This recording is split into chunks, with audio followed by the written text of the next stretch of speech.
بسم الله الرحمن الرحيم. إن الحمد لله نحمده ونستعينه ونستغفره ونتوب إليه، ونعوذ بالله تعالى من شرور أنفسنا وسيئات أعمالنا. من يهده الله فلا مضل له ومن يضلل فلا هادي له، وأشهد أن لا إله إلا الله وحده لا شريك له، وأشهد أن محمدًا عبده ورسوله. يا أيها الذين آمنوا اتقوا الله حق تقاته ولا تموتن إلا وأنتم مسلمون. يا أيها الناس اتقوا ربكم الذي خلقكم من نفس واحدة وخلق منها زوجها وبث منهما رجالا كثيرا ونساء، واتقوا الله الذي تساءلون به والأرحام إن الله كان عليكم رقيبا. يا أيها الذين آمنوا اتقوا الله وقولوا قولا سديدا يصلح لكم أعمالكم ويغفر لكم ذنوبكم، ومن يطع الله ورسوله فقد فاز فوزا عظيما. أما بعد، فإن أصدق الكلام كلام الله، وخير الهدى هدى محمد بن عبد الله صلى الله عليه وعلى آله وأصحابه وإخوانه وأزواجه ومن سار على نهجه واقتفى أثره إلى يوم اللقاء. أيها الأحبة الكرام، شكر الله لكم جلوسكم، وأسأل الله تعالى أن يعلمني وإياكم ما ينفعنا، وأن ينفعنا بما علمنا، وأن يجعل علمنا حجة لنا لا حجة علينا. أيها الأحبة الكرام، حق الله تعالى على عباده كبير يسير،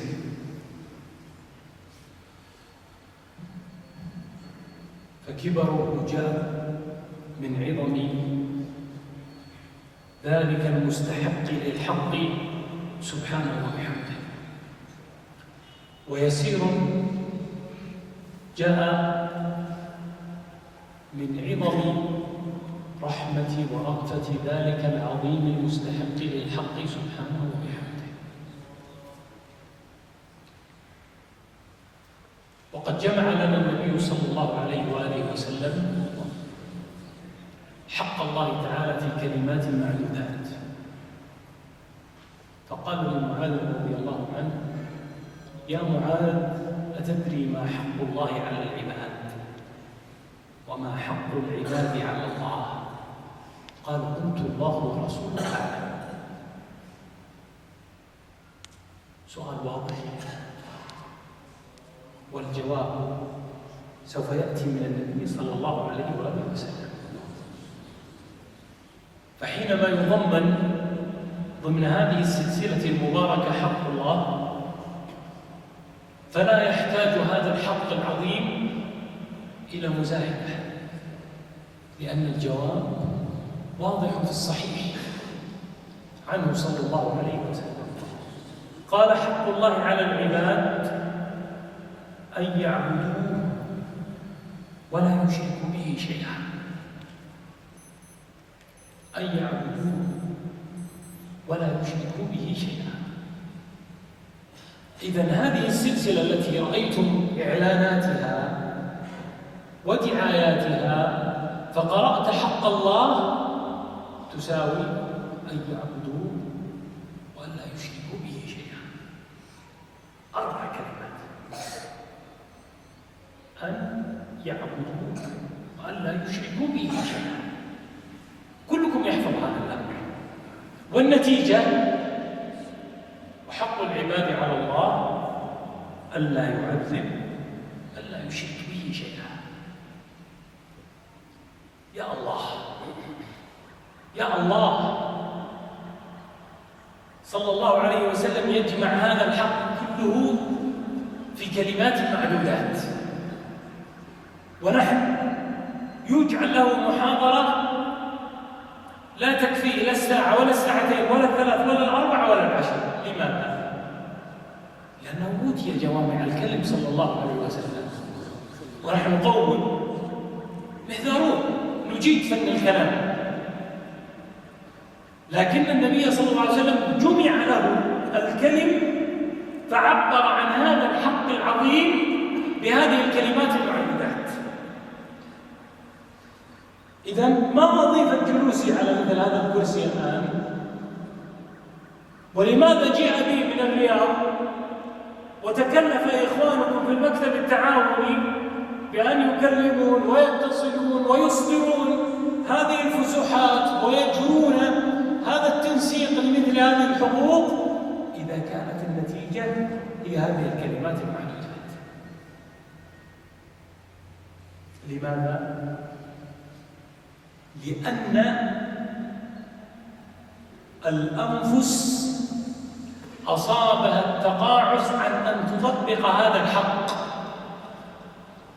فلما رأى إخوانكم مني ومن أمثال التقصير في حق ذي الحق استقر في أذهانهم أنه لا بد من التذكير بهذا الحق.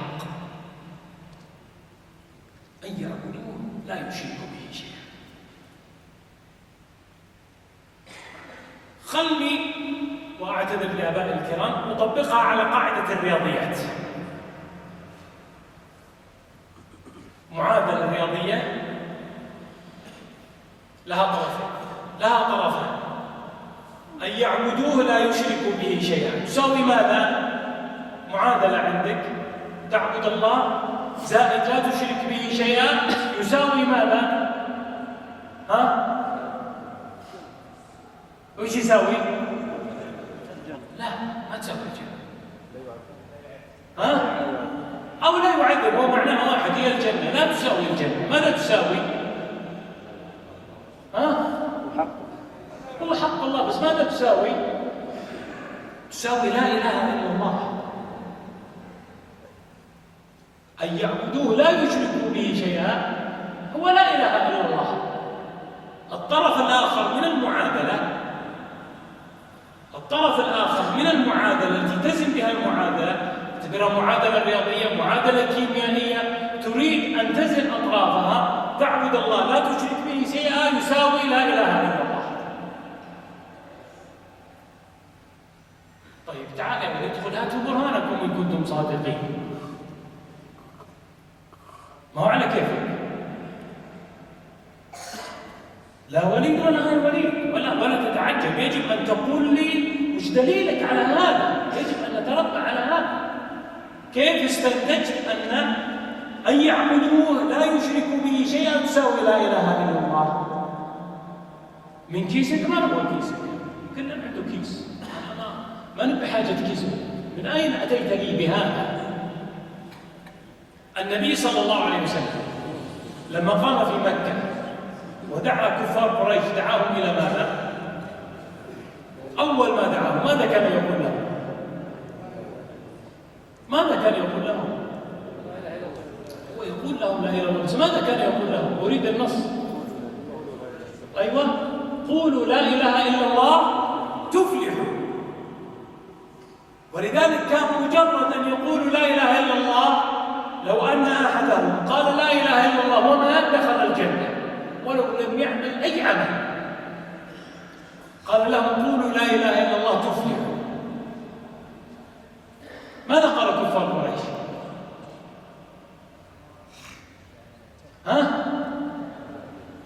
أجعل الآلهة إلها واحدا إن هذا لشيء عجاب. انظر كيف فهموا معنى لا إله إلا الله، أن يعبدوا الله ولا يشركوا به شيئا، ما احتاج إلى تفسير. لا إله إلا الله هم قوم عرب يفهمون، فما احتاجوا إلى أن يفسر لهم لا إله إلا الله، مباشرة ردوا عليه قالوا أجعل الآلهة إلها واحدا إن هذا لشيء عجاب. رحمك الله، إن هذا لشيء عجاب، ما سمعنا بهذا في الملة الآخرة، إن هذا إلا اختلاق. أن كلمة لا إله إلا الله التي جاء بها محمد صلى الله عليه وسلم اختلاق من عنده. ففهموا مباشرة معنى لا إله إلا الله أن اعبدوا الله ولا تشركوا به شيئا. لذلك نحن نقول حق الله هي لا إله إلا الله. النتيجة أن حق الله يساوي لا إله إلا الله. يعني حق الله فسره النبي صلى الله عليه وسلم أن يعبدوا الله لا يشركوا به شيئا. والآن اتفقنا أن يعبدوا الله لا يشركوا به شيئا أنها هي ماذا؟ هي لا إله إلا الله. أحد يعارضني في هذا الكلام؟ ها يا أخوان، أحد يعارضني في هذا الكلام؟ إذن حق الله أننا نشرح لا إله إلا الله، أن نشرح لا إله إلا الله. ماذا نفهم من لا إله إلا الله؟ أعظم كلمة نطق بها مخلوق هي لا إله إلا الله، وأعظم مشهود شهد عليه هو لا إله إلا الله. قال الله شهد الله. من أول الشهود؟ شهد الله أنه لا إله إلا هو، والملائكة وأولو العلم. شهد بنفسه سبحانه وبحمده، ثم استشهد خير مخلوقاته الملائكة وأولو العلم، وأفضل أولو العلم هم الرسل عليهم أفضل الصلاة والتسليم. فهذه الكلمة أفضل ما شهد عليه، فشهد عليها ربنا جل وعلا. وهذه الكلمة هي التي تدخلك الجنة. قال صلى الله عليه وسلم: من قال لا إله إلا الله مخلصا من قلبه دخل الجنة. وقال صلى الله عليه وسلم: من مات وهو يشهد أن لا إله إلا الله صادقا من قلبه دخل الجنة. وقال صلى الله عليه وسلم: من شهد أن لا إله إلا الله وأني رسول الله غير شاك فيهما دخل الجنة. طيب، لا إله إلا الله مفتاح الجنة، وكلكم تعلمون هذا، لكن هل يكفي أن نقول لا إله إلا الله ادخل الجنة؟ لا إله إلا الله هل لها معنى؟ هل لها أركان؟ هل لها شروط؟ هل لها نواقض؟ الجواب نعم نعم نعم نعم. لها معنى. لا إله إلا الله لها معنى. ما معنى لا إله إلا الله؟ ها يا أخوان، ما معنى يا أهل لا إله إلا الله، ما معنى لا إله إلا الله؟ ها؟ ما معنى لا إله إلا الله؟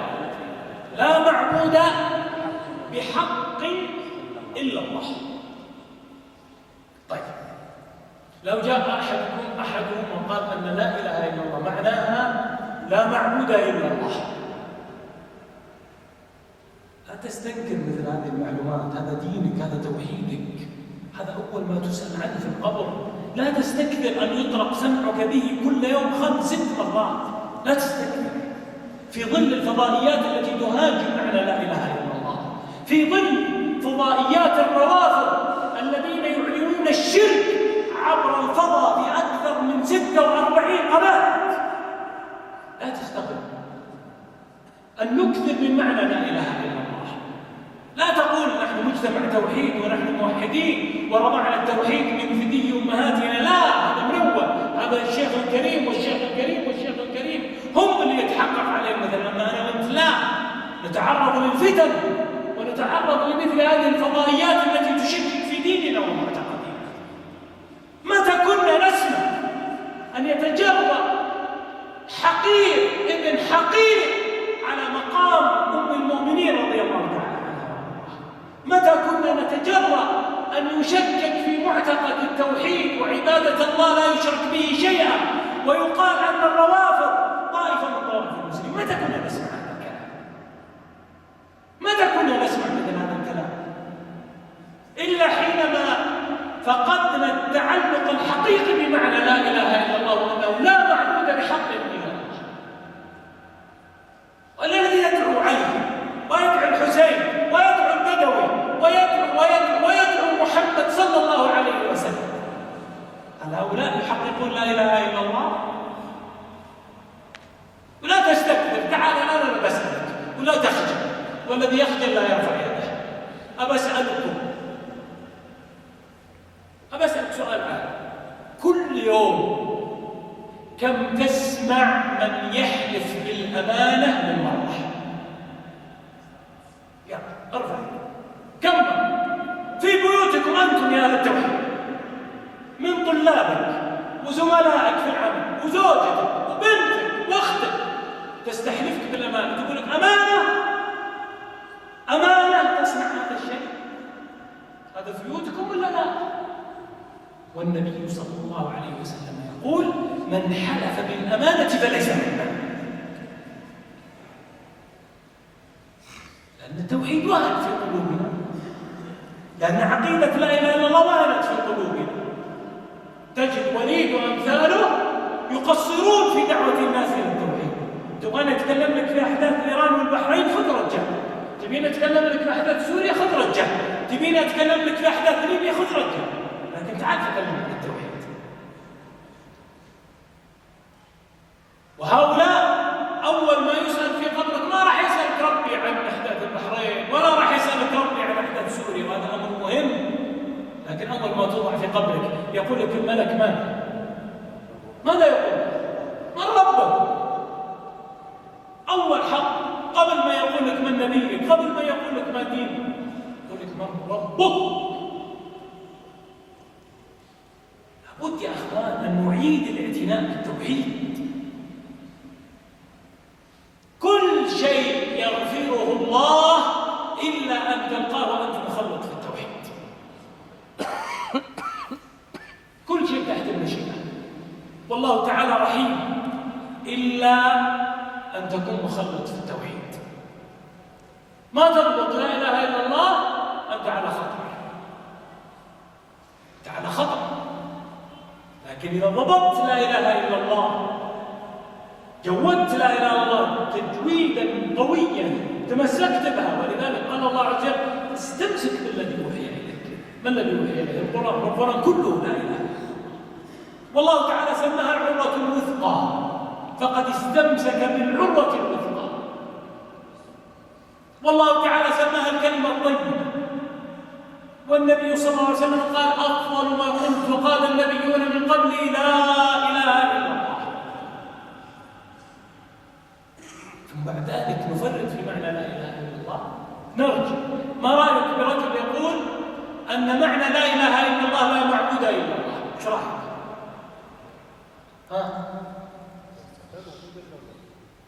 هل هذا معنى لا إله إلا الله؟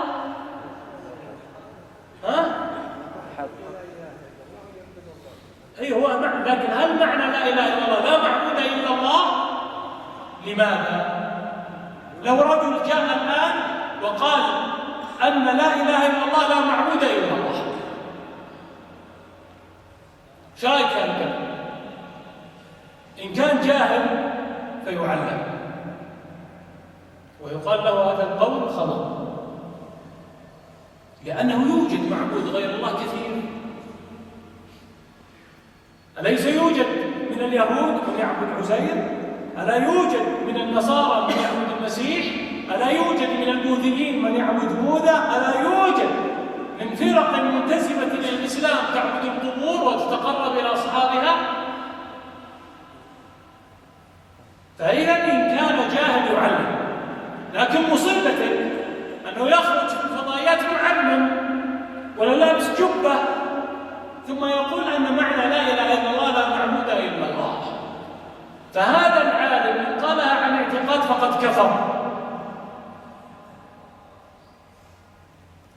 إذا قال أن معنى لا إله إلا الله لا معبود إلا الله وأصر أن هذا هو معناه الحقيقي فقد كفر. لماذا؟ تكفير مو سهل. تحسب التكفير سهل؟ سوف يأتي معنا إن سمح لنا الوقت خطورة التكفير. لكن لماذا قال علماؤنا فقد كفر؟ لأنه كذب القرآن. لأن القرآن أثبت أن هناك فئات تعبد غير الله. أليس كذلك؟ أليس القرآن قال الله عز وجل وقالت اليهود عزير ابن الله، وقالت النصارى المسيح ابن الله، ذلك قولهم بأفواههم يضاهئون قول الذين كفروا من قبل قاتلهم الله أن يؤفكون. قال اتخذوا أحبارهم ورهبانهم أربابا من دون الله وما أمروا إلا ليعبدوا إلها واحدا. فأثبت الله أن هناك معبود غيره جل وعلا، ولكنه معبود باطل. من يعرف لا إله إلا الله بأنها إن الحكم إلا لله، ويجعل التوحيد كله حاكمية، الحكم والحكم الإسلامي والدعوة إلى الحكم الإسلامي، وأن لا إله إلا الله تقتضي الحكم بالإسلام. أيضا هذا مخطئ، لأنه فسر الكل بالبعض، فأخذ جزءا من التوحيد فسره به. ولا إله إلا الله لا معبود بحق إلا الله، ولا إله إلا الله تشمل ركنين هما ما يسمى بأركان لا إله إلا الله: نفي وإثبات.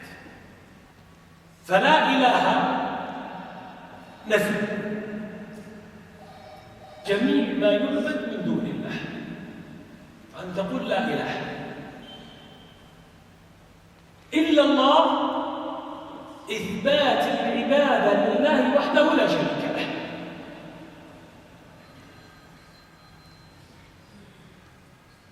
فأنت في الأول تنفي جميع ما يعبد من دون الله، لا إله إلا الله إثبات العبادة لله وحده ولا شريك له.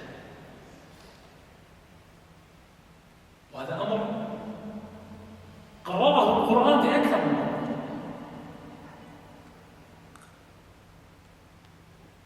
فأنت حينما تضبط ركني لا إله إلا الله الإثبات والنفي، فتقول لا إله تنفي جميع ما يعبد من دون الله. طيب، علشان نحقق هذا ناتي إلى تعريف العبادة. ما معنى العبادة؟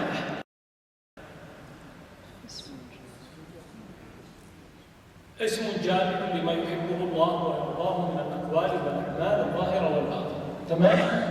هذا تعريف. لكن بتعريف آخر، ما معنى العبادة؟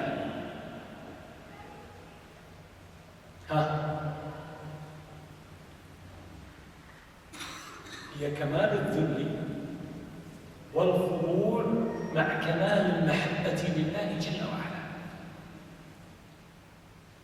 كمال الذل والخضوع مع كمال المحبة لله جل وعلا. تقول طريق معبد يعني ايش؟ مذلل. وعبدت المدنية الطريق يعني دللت الطريق. فزاد في التعريف الشرعي أنه لا يوجد ذل ولا خضوع إلا مع ايش؟ مع محبة. طيب، لماذا اخترنا هذا التعريف وتركنا تعريف ابن تيمية اسمه الجامع؟ لأن سوف نرجع إليه، لكن اجعلنا في كمال الذل والخضوع مع كمال المحبة. هذا تعريف العبادة الصحيح، لأنه عند التطبيق أيسر. لما يجيك واحد يقول لك تحذره من عبادة الأضرحة، تقول له يا أخي لا يجوز لك أن تدعو النبي صلى الله عليه وسلم. يقول لك أنا ما عبدت النبي. تقول له الدعاء عبادة بدليل القرآن: وقال ربكم ادعوني أستجب لكم إن الذين يستكبرون أكيد ولا عن دعائي؟ العبادة ولا عن دعائي؟ متأكدين؟ إذا تعريف الدعاء أنه إيش؟ عبادة. وقال الله عز وجل على لسان إبراهيم الخليل: وأعتزلكم وما تدعون من دون الله وأدعو ربي عسى ألا أكون بدعاء ربي شقيا. فلما اعتزلهم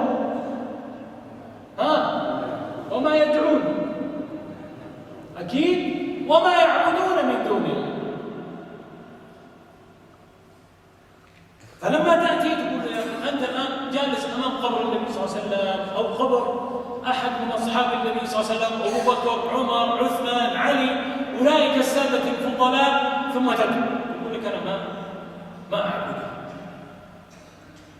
طيب نقول له صدق لك، أنت ما تعبده. قال أنا أدعو ربي، لكن لشرف هذا المدفون، هذا الرجل الذي شرفه الله تعالى من نبي أو صحابي أو من آل بيت رسول الله صلى الله عليه وسلم، أرجو دعاء استجابة الدعاء عند هذا المكان. يقول تعال أنت الآن تقف أمام هذا القبر بذل ولا ما تقف بذل؟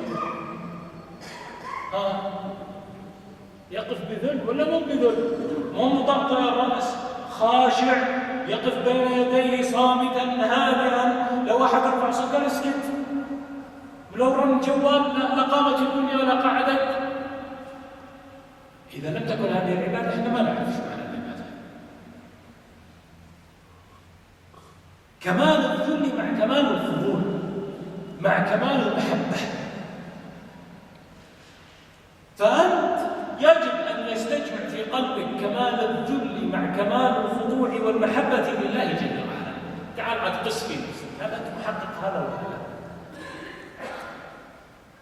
تعال إذا شئت أن تعرف أنك تحقق لا إله إلا الله، أذن الفجر وحنا قوم نسهر بلا فائدة، ثم ما ننام إلا 12:30 1، وإذا الفجر الآن عندكم على 4:15 تقريبا.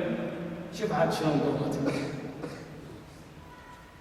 هنا يأتي المحبة، ما هي بالعلم. الدعاوى سهلة، الدعاوى سهلة. هنا المحبة. بتطلع تترك لذة الفراش وتستجيب لحي على الصلاة حي على الفلاح، ولا تقعد في فراشك تتمنط وتقلب ولين تسمع الإقامة ثم تقوم ولا فاتتك الصلاة ثم تنظر لك ركعتين وترجع وتوهم نفسك أنك صليت مع الجماعة. لا يا أخوي، لا تخدع نفسك. استيقظت وخرجت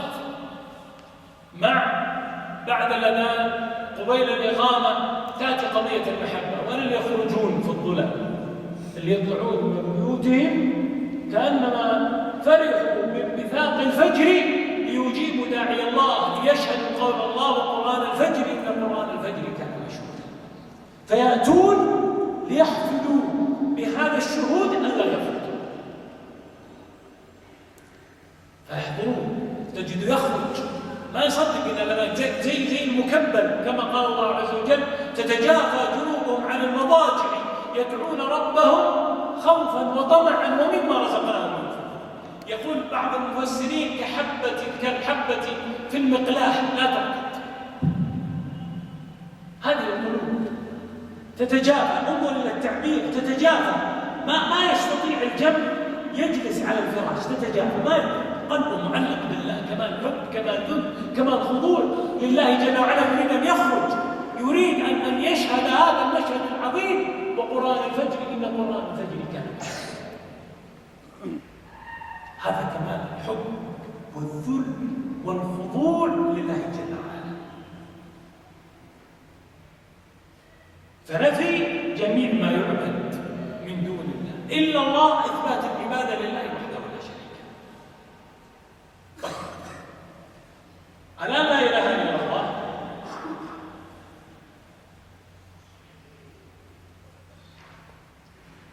هي الكلمة التي يكون بها أول واجب على العبد. يعني أول واجب عليك في هذه الحياة هو لا إله إلا الله. يعني نحن ولله الحمد ولدنا لأبوين مسلمين، فخرجنا على هذه الحياة ونحن نقول لا إله. لكن لو دخل علينا رجل وأراد أن يسلم، فمن أول واجب عليه؟ لا إله إلا الله. ما يبينا لا نكثر حكي ولا شيء، لا نقول أول شيء المعرفة ولا نقول العلم ولا إلى آخره، وإنما نقول أول واجب عليك هو لا إله إلا الله. قال النبي صلى الله عليه وسلم لمعاذ رضي الله تعالى: إنك تأتي قوما أهل الكتاب فليكن أول ما تدعوهم إليه شهادة أن لا إله إلا الله. فهذا أول واجب، لا القصد ولا النظر ولا الشك ولا غيره من هذا الكلام الذي لا يمكن أن يصل إلى جادة. الأمر الثاني أن لا إله إلا الله هو دعوة الرسل، فما من نبي إلا قال لقومه اعبدوا الله ما لكم من إله غيره. ارجع الآن للنفي والإثبات. اعبدوا ايش؟ اعبدوا الله ايش؟ إثبات. ما لكم من إله غيره نفي، فيكون معنى اعبدوا الله ما لكم من إله غيره هو لا إله إلا الله. بعض الناس يقول أنا وش استفيد؟ تقول لي نفي وإثبات. تستفيد أنك تفهم القرآن وتفهم أن دعوة الأنبياء واحدة، وأن قول النبي صلى الله عليه وسلم الأنبياء إخوة لعلات، دينهم واحد اللي هو لا إله إلا الله، ويختلفون في الشرائع. أن من حقق لا إله إلا الله فقد عصم دمه وماله، فقد قال صلى الله عليه وسلم في الحديث الصحيح أمرت أن أقاتل الناس حتى يشهدوا أن لا إله إلا الله، فإن فعلوا ذلك فقد عصموا مني دماءهم وأموالهم وحسابهم على الله تعالى. وأن الله تعالى إنما خلقنا من أجل لا إله إلا الله، فقال سبحانه وما خلقت الجن والإنس إلا ليعبدون. قال ابن عباس إلا ليوحدون. طيب، لا إله إلا الله مفتاح الجنة. فهل عمرك رأيت مفتاح أملس صلت ليس فيه أسنان؟ طلعوا مفاتيح يقولوا في جيبوا لي مفتاح أملس ما فيه ولا أسنان، ما فيه ولا تعرجات. أحد معه مفتاح ما له أسنان؟ هل يوجد مفتاح في الدنيا ليس له أسنان؟ ولذلك قال بعض السلف رحمهم الله تعالى أن لا إله إلا الله مفتاح الجنة، ولكل مفتاح أسنان، فإن أتيت بمفتاح له أسنان فتح لك وإلا رد عليك. حضر الحسن رحمه الله تعالى جنازة امرأة الفرزدق. والفرزدق معروف شاعر له من الكلام ويعني ما يشد به، نسأل الله أن يعفو عنا وعنه. فقال له الحسن رحمه الله تعالى ما أعددت لمثل هذا الموقف يا فرزدق؟ وش أنت معد لمثل هذا الموقف؟ ماذا أعددت لمثل هذا اليوم؟ يقول له الحسن. فقال الفرزدق أعددت لها لا إله إلا الله منذ أكثر من 70 سنة. يمشي الكلام هذا على الحسن؟ ما يمشي.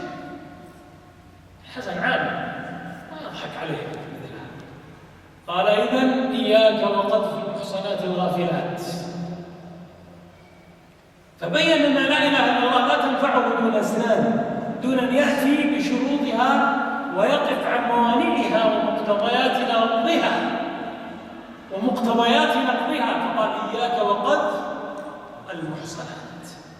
ومن هذا قال علماؤنا أن لا إله إلا الله لها شروط.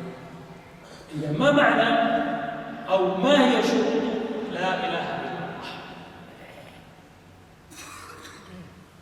استقرأ علماؤنا رحمه الله تعالى آيات الكتاب وأحاديث النبي صلى الله عليه وسلم، فاستنبطوا للا إله إلا الله 7 شروط، وبعضهم قال 8 وبعضهم قال 9.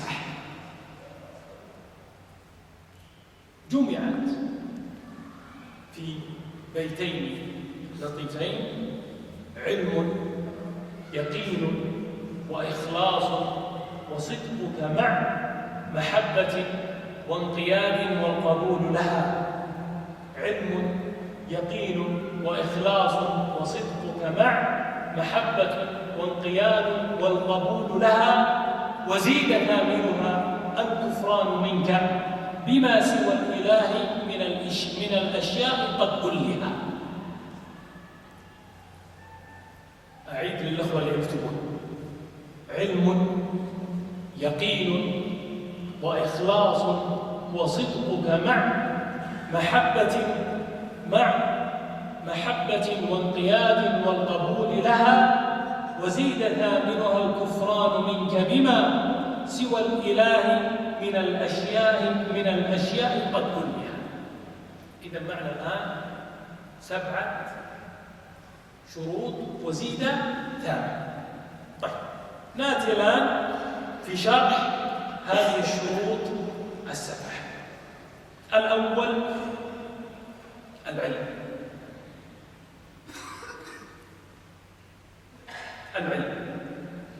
كما قال في هذا: علم، يقين. ودليله قول الله عز وجل: فاعلم أنه لا إله إلا الله واستغفر لذنبك وللمؤمنين والمؤمنات. وأيضا قوله صلى الله عليه وسلم: من مات وهو يعلم أنه لا إله إلا الله دخل الجنة. ما المقصود بالعلم؟ العلم المنافي للجهل. فشرط لا إله إلا الله أن تعلم معنى لا إله إلا الله، وأن تتعلم معناها وشروطها، أن تتعلم معناها وشروطها ومقتضياتها والأمور التي توصلك إلى تحقيق لا إله إلا الله. فليست لا إله إلا الله مجرد كلمة تنطقها ليس لها معنى، لا، لها معنى يجب عليك أن تتعلم هذا المعنى. وقال علماؤنا: ما لا يتم الواجب إلا به فهو واجب. وبما أن لا إله إلا الله أول واجب عليك، فتعلم معنى لا إله إلا الله واجب حتم عليك أن تتعلم معناها. الثاني اليقين المنافي للشك. هناك علم درجة، وهناك يقين أعلى من العلم، وهو درجة أعلى من العلم. وقيل هو كمال العلم. كمال العلم، اليقين كمال العلم. والدليل قول الله عز وجل: إنما المؤمنون الذين آمنوا بالله ورسوله ثم لم يرتابوا. وأن تعلم أن في القرآن في السنة قاعدة يمكن سمعتها أنتم، أن هناك مترادفات من الألفاظ تأتي بمعنى واحد في مقام وتأتي بمعنيين في مقام. بمعنى أن الإيمان والإسلام، لو سألتك ما معنى الإيمان وما معنى الإسلام، سوف تأتيني بالإسلام بتعريف والإيمان بتعريف. فتقول الإيمان والتصديق الجازم في القلب بتحقيق لا إله إلا الله. وأسألك مثلا ما معنى الإسلام، سوف تقول لي هو الاستسلام لله بالتوحيد والانقياد له بالطاعة والخلوص من الشرك والبراءة من أهله. هذا تعريف. طيب، قال علماؤنا: لأن النبي صلى الله عليه وسلم سئل في بعض الأحاديث: ما الإيمان؟ قال: الإيمان أن تشهد أن لا إله إلا الله وأن محمدا رسول الله. فهنا الآن قال ربنا جل وعلا: إنما المؤمنون الذين آمنوا بالله ورسوله ثم لم يرتابوا. فإذا منها علماؤنا أنهم آمنوا بالله أنها تقتضي الظاهر والباطن، عمل الجوارح وتصديق القلب، بمعنى يشمل الإسلام والإيمان. آمنوا بالله يعني حققوا لا إله إلا الله. وهنا تأتي قاعدة: إذا اجتمعا افترقا، وإذا افترقا اجتمعا. فالآن هنا في الآية: إنما المؤمنون الذين آمنوا بالله ورسوله، هنا اجتمعا ولا افترقا؟ افترقا. فيكون معنى آمنوا يعني معنى الإيمان والإسلام. وإذا اجتمعا افترقا، صار لكل واحد منهما معنى، وهو مثل قول الله عز وجل: قالت الأعراب آمنا قل لم تؤمنوا ولكن قولوا أسلمنا، ولكن قولوا أسلمنا. فالله عز وجل هنا قال إنما المؤمنون الذين آمنوا بالله ورسوله ثم لم يرتابوا، يعني عن يقين ورسول. وقال صلى الله عليه وسلم أشهد أن لا إله إلا الله وأني رسول الله. لا يلقى الله عبد لا يلقى الله فيهما عبد غير شاك فيهما ويحجب عن الجنة. أشهد أن لا إله إلا الله وأني رسول الله. لا يلقى الله فيهما عبد غير شاك فيهما ويحجب عن الجنة. إذن هو اليقين المنافي للشرك. والشرط الثالث الإخلاص المنافي للشرك. ما معنى الإخلاص؟ تنقية، تصفية، ذهب خالص يعني صافي. وما أمروا إلا ليعبدوا الله مخلصين له الدين، يعني صافي نقي لا يخالطه أي شائبة من شوائب أن يصرف الدين لغيره جل وعلا. فالإخلاص المنافي للشرك المانع من الشرك بأن تكون العبادة لله وحده ولا شريك له. قل إن صلاتي ونسكي ومحياي ومماتي لله رب العالمين لا شريك له وبذلك أمرت وأنا أول المسلمين. وفي حديث مالك عن النبي صلى الله عليه وسلم أنه قال إن الله حرم على النار من قال لا إله إلا الله يبتغي بذلك وجه الله. هذا الشرط الثالث.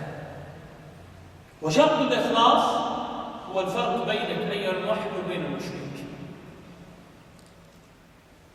شو الفرق بينك وبين المشرك؟ لا يوجد فرق الإخلاص. أن تدعو الله ولا تدعو أحد سواه، تحلف بالله ولا تحلف بأحد سواه، أن تتوكل على الله ولا تتوكل على أحد سواه. كافة أنواع العبادة التي نرجع إلى تعريف ابن تيمية الآن الذي احتجنا إليه اسم جامع شامل كامل، اسم جامع لما يحبه الله ويرضاه من قول أو عمل ظاهر أو باطن، كل ذلك عبادة فلا يصرف إلا لله وحده لا شريك له. وهذا الأمر الذي يتميز به الموحد عن المشرك عن المخلط والذي تستطيع أن تحاج به كل من يتقرب إلى مقبول أو غير مقبول بعبادة ثم يقول أنه من لا إله إلا الله. الرابع الصدق المنافي للنفاق والكذب. ومن الناس من يقول آمنا بالله وباليوم الآخر وما هم بمؤمنين يخادعون الله والذين آمنوا وما يخدعون إلا أنفسهم وما يشعرون. وقال الله عز وجل والذي جاء بالصدق وصدق به. النبي صلى الله عليه وسلم ماذا جاء بلا إله إلا الله وهو الصدق، وصدق به من أتباعه وعلى رأسهم أبي بكر رضي الله تعالى عنه وأرضاه. ولذلك كفار قريش قالوا في سورة صاد ما سمعنا بهذا في الملة الآخرة إن هذا إلا اختلاط. زعموا أن النبي صلى الله عليه وسلم اختلق هذا من عنده، فهو جاء بالصدق لا إله إلا الله والذي صدق به أنتم أتباعه من فضل الله تعالى عليه. فالحد الفاصل من لا إله إلا الله التي تفرق بين المؤمنين والمنافقين الشر والصدق. والصدق كما قال الله عز وجل يجزي الصادقين بصدقهم ويعذب المنافقين إن شاء أو يتوب عليهم. قال ابن عباس: المراد بالصدق أي من جاء بلا إله إلا الله، من جاء بلا إله إلا الله. الشرط الخامس: المحبة المنافية للبغض. لابد من محبة هذه الكلمة ولما تقتضيه ولما دلت عليه. نحبها، نحب أهلها العاملين بها الملتزمين بشروطها ولو كان من أبعد الناس. ما الذي يجعل قلوبنا تحزن وتتألم لما يحصل لإخواننا في ليبيا؟ ما الرابط بيننا وبين الليبيين؟ ما الرابط بيننا وبين الليبيين؟ ما الذي يجمعنا بيننا وبين الليبيين؟ لا إله إلا الله. ما الذي يجمعنا بأهل الشام عجل الله فرجهم؟ لا إله إلا الله. ما الذي جعل قلوبكم تفرح لما سقط طاغوت تونس؟ أليس لا إله إلا الله؟ ما الذي جعل قلوبكم تفرح لما سقط حاكم مصر ومثله؟ أليس لا إله إلا الله؟ فالمحبة هي التي تجمع بيننا أهل لا إله إلا الله. أي مسلم في أي صقع من أصقاع الدنيا، شرقيها غربيها، يقول لا إله إلا الله، تجمعك به رابطة. يا أيها الذين آمنوا لا تتخذوا عدوي وعدوكم أولياء تلقون إليهم بالمودة وقد كفروا بما جاءكم من الحق. ما الحق الذي جاءكم؟ ما هو؟ لا إله إلا الله. فلا يجوز أن تواد أن تحب من يكفر بلا إله إلا الله، ويجب عليك أن تواد وأن تحب أهل لا إله إلا الله. قال الله عز وجل: ومن الناس من يتخذ من دون الله أندادا يحبونهم كحب الله والذين آمنوا. نرجع إلى قاعدة إن اتفقا افترقا وإن افترقا اتفقا، والذين آمنوا أشد حبا لله. الموحدون الذين يشهدون أن لا إله إلا الله أشد حبا لله. قال ابن القيم رحمه الله تعالى: المحبة هي حقيقة العبودية وأعلى مراتب التعبد الحب، والإله هو الذي يألهه العباد حبا وذلا وخضوعا. سحرة فرعون لما آمنوا بموسى عليه الصلاة والسلام قال: ألقوا ما أنتم ملقون. ثم حصلت المعجزة، فإذا عصى موسى تلقف ما كانوا يؤفكون. هم سحروا أعين الناس، ما سووا شيء. هم سحروا سحر ايش؟ تخيل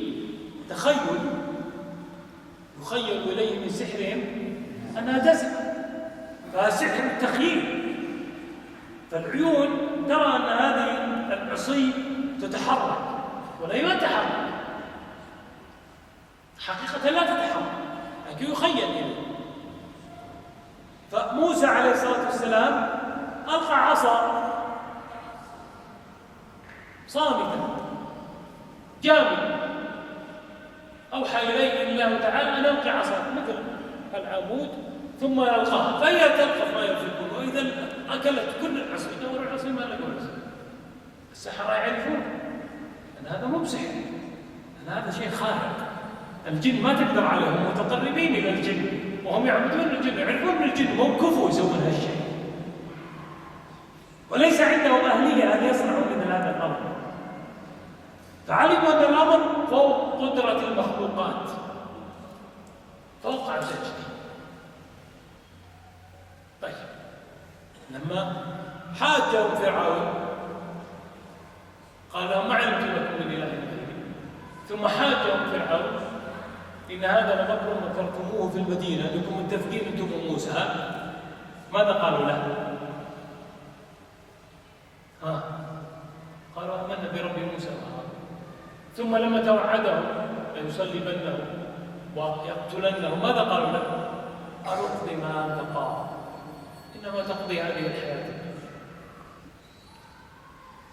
سبحان الله. قبل شوي ينتظرون الجائزة يقولون وشلنا إذا انتصرنا على موسى، والآن مباشرة يقول له اقضي ما أنت قاض. قال ابن رجب هذه حال السحرة لما سكنت المحبة في قلوبهم.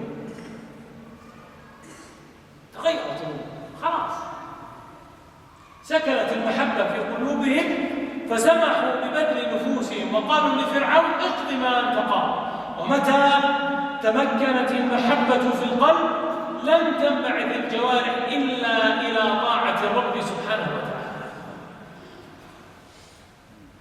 فأنت الآن خذ المقياس رختر.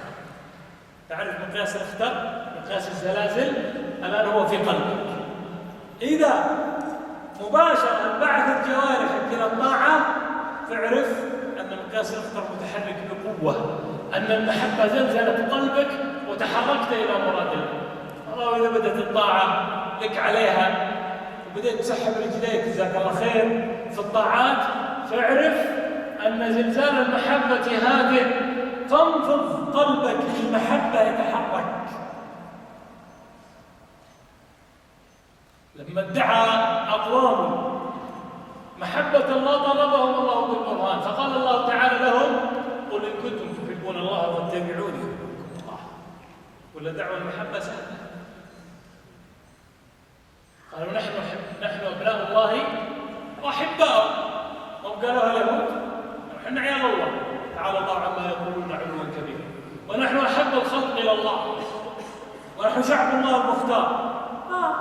ما كثر الكلام، جاءت النتيجة واحدة طلبه الله بالدليل تحبون الله فاتبعوني يحببكم الله. يأتي واحد يقول لك المحبة هنا وطقطق على قلبه لين شوي يكسر قلوبه، تجي تقول له يا أخي أين أنت من سنة النبي صلى الله عليه وسلم؟ أين أنت من الواجبات التي افترضها النبي صلى الله عليه وسلم؟ هنا الدين هنا، وطقطق على قلبه. نقول له صحيح أن الدين هنا، لكن هذا الذي هنا يترجم هنا. ولله المثل الأعلى. معاشر الآباء الموجودين الآن، ترضون من أبنائكم أن يدعوا محبتكم ولا ينفذوا لكم أمرا؟ يلا وأنا الأب الجريء ويجاوبني يقول لي مستحيل. ترضون من أبنائكم أن يدعوا محبتكم دون أن ينفذوا لكم أمرا؟ لو جاء ولدك وقال والله يا أبوي إني أحبك وأعز أحطك فوق راسي ولا أعدل بك أحد وأنتوا ثم عقب ما يخلص تقول له أنا أبوك جزاك الله خير، هذه أختك أبيك توديها للمكان الفلاني وتحرص عليها، يقول لك أنا مشغول أنا فاضي ويعصيك. هذا محب ولا دعوة؟ العكس يا معاشر الأبناء، ترضى من والدك أن يدعي محبتك دعوة وهو لا يحقق مطلبك الذي هو حق لك عليه. ترى فرق بين المسألتين، حق لك عليه. تجد أن أب مقصر في نفقتك الواجب شرعا ثم يدعي محبتك، ما يمكن، ما تضبط عندك المعادلة، ما تضبط. ولله المثل الأعلى. تدعي محبة الله وأن تعصيه، هذا محال أن يستقيم في العقول. إن المحب لمن يحب يطيعه.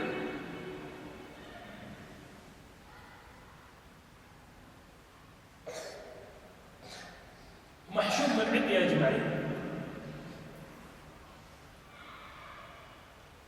ولا كنت بقول مثال وبطلت. لو أنا رجل أحب زوجته وتعلق بها كلفا، تظن أنه يرفض لها طلب؟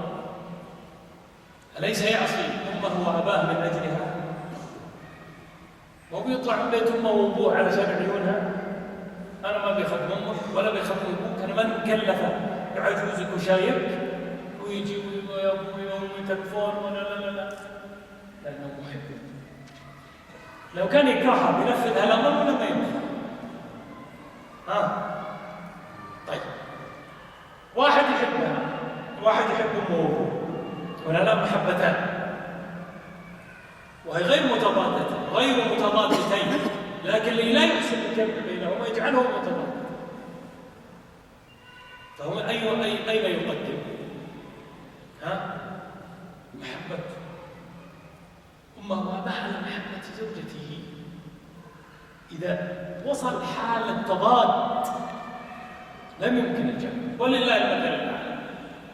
أنت الآن مراداتك مقدمة على مرادات الرب، ولا مرادات الرب مقدمة على مراداتك؟ هذا هو الميزان بس. قال الله عز وجل: كلكم تحفظ الآية لكن تعالوا نتدبرها. وأما من خاف مقام ربه ونهى النفس عن الهوى، النتيجة تساوي المحبة. ليش خفت؟ وليش نهيت النفس عن الهوى؟ النتيجة المحبة. فإن الجنة هي المأوى. هذا الشرط رقم كم؟ يا شباب، الخامس. أما السادس فهو الانقياد المانع للترك، فلا بد من الانقياد لهذه الكلمة والقيام بحقوقها من الأعمال الواجبة. والانقياد هنا هو الاستسلام لله وحده، ومن يسلم وجهه لله وهو محسن فقد استمسك بالعروة الوثقى. هذا دليل الانقياد. وقال الله عز وجل: وأنيبوا إلى ربكم وأسلموا له، انقادوا له ولأوامره وللواجبات. والشرط السابع القبول المانع للرد. هناك من يعلم معنى لا إله إلا الله لكن يرد هذه الكلمة إما من باب التكبر أو من باب التعصب أو من باب الحسد. إنهم كانوا إذا قيل لهم لا إله إلا الله يستكبرون، فهم يعلمون صدق النبي صلى الله عليه وسلم لكن يرفضون الانقياد له. الانقياد قيل هو بالأفعال، والقبول هو بالأقوال. بعض علمائنا ومنهم الشيخ عبد الله بن جبير رحمه الله تعالى فسر هذا، وقال بعضهم أن الانقياد الموافقة بأعمال الظاهر والقبول بأعمال القلب. وعلى كل حال كلها يشملها معنى الانقياد والقبول. والشرط الثامن وهو كما ذكر بعض الكفر بما يعبد من دون الله. بعض الناس يقول: والله أنا ما نتكلف باليهود والنصارى كفروا. يا حبيبي أنت مكلف، ليس اليهود هم، لأن هذا مقتضى القرآن. تسمعون أنتم يمكن في الأسبوع مرة ولا مرتين يقرأ الإمام: لم يكن الذين كفروا من أهل الكتاب والمشركين منفكين. وقال الله: لقد كفر الذين قالوا إن الله ثالث ثلاثة. فلا يجوز أن يشك في كفر الكافرين. ولذلك قال صلى الله عليه وسلم: من قال لا إله إلا الله وكفر بما يعبد من دون الله حرم دمه وماله وحسابه. وزاد بعضهم: شرط الموافاة، وهو أن تموت وأنت محقق لهذه الشروط. أسأل الله تعالى أن يجعلني وإياكم من يحقق لا إله إلا الله، وأن يعرف حق الله تعالى عليه، وأن يختم لي ولكم بلا إله إلا الله، وأن يجعلنا من أهلها الذين هم أهل الله وخاصته. وجزاكم الله تعالى خيرا على حسن انصاتكم وإكرامكم لي بالجلوس بهذه الدقائق، فهذا إن يدل على كرم نفوسكم وعلى طيب سجاياكم، وهذا معدنكم أهل هذه البلاد. وأسأل الله تعالى أن يزيدكم من فضله وأن ينعم عليكم من إحسانه. وصلى الله وسلم وبارك على عبده ورسوله محمد وعلى آله وصحبه